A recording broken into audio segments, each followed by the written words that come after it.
Here I have HUAWEI P9 Plus, and let me show you how to enter the safe mode on the following device. At the very beginning, let me start by holding a power key. Choose restart and touch restart again.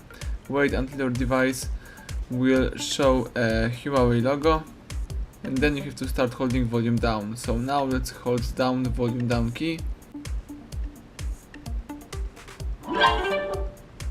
And that's it. As you can see, the device is in safe mode, so you can use your desired mode, or you can simply quit it by pressing power key and by choosing restart twice.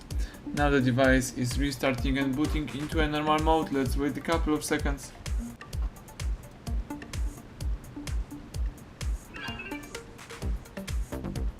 Excellent. As you can see, now you can unlock the device and start using your phone.